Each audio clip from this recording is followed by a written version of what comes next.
I kind of reiterated to my agent that I was really interested in pursuing development opportunities, and God answered the call. And before I went to hang with Mr. Cooper, I actually had taken some general development meetings, and one of the people that I met with was David Gentilari, who was the head of comedy development at Warner Brothers. And that was also one of the reasons why I ended up at Hang with Mr. Cooper, because he kind of wanted me in the Warner Brothers family. It was actually Laura Marr that became Warner Brothers, but that's not that critical to the story. But so I was there, under their umbrella when Fox Network and Warner Brothers Studio made a talent holding deal with Queen Latifah and Kim Coles to develop a show. And both of them had failed pilots in the past, written by non-Black writers. And so they had teamed up and were determined to advocate for a Black writer to get an opportunity to write a show for them. And I was the beneficiary of their advocacy. What was that original show idea for them? They actually had just the germ of an idea. They kind of, because there were two of them, I think, they wanted to do a buddy comedy.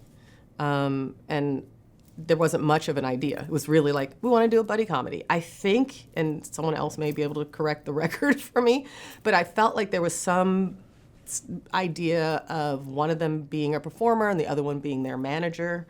But I just didn't know what was real or relatable about that. Not that that dynamic doesn't exist, but I couldn't feel immediately like where the stories were going to come from.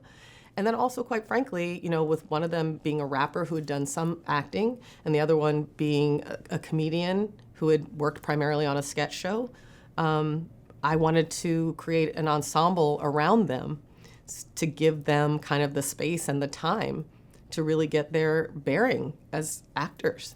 We had actors on A Different World who had, come into that show with different levels of skill. And I felt like it was going to be a safer space for them to grow as performers, but also, going back to my own personal agenda of depicting stories that feel organic and authentic to me, and also wanting to have kind of that sisterly energy and enviable female relationships like I saw on Laverne and Shirley and like I had in my own real life.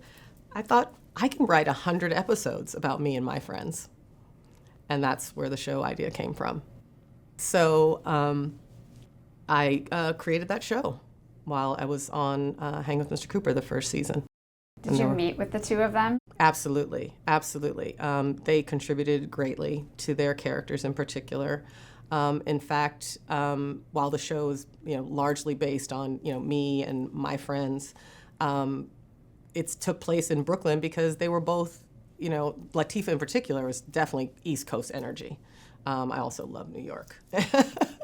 And spent some time there, but not as much as the characters in the show.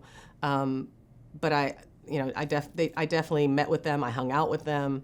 Kim Coles had all kinds of quirks, and she also had a different sense of what kind of character she wanted to play.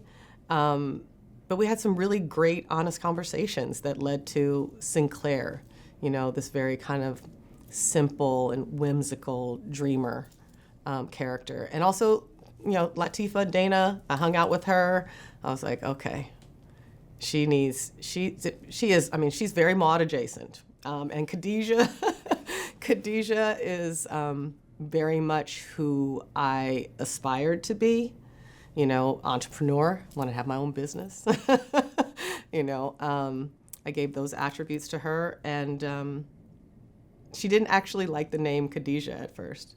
She was like, I love this pitch show. I love everything about it. I'm just not sure about that name. And I said, just let it marinate. Just let it marinate. And she did. And I think she's happy with it now. She actually recently told me that people have been coming up to her saying, oh my gosh, I loved your show, Living Single, and I named my daughter after you. She goes, oh, Dana? No, Khadijah. She was like, you were right, yo. That was the right name. It was the right name for that character, and people really still love it to this day. So that's pretty cool. It's pretty affirming. But they did definitely contribute. And just figuring out, who those two were forced me to figure out how to round out the energy in terms of the storytelling, finding different people, different personalities that would offer different points of view. And Max is very much my alter ego.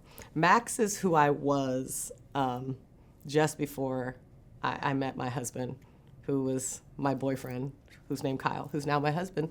And we're getting ready to celebrate our 30th anniversary of our engagement later this month. Yeah. So I am Max. But Max, of course, was, brought to life and brilliantly played by Erica Alexander.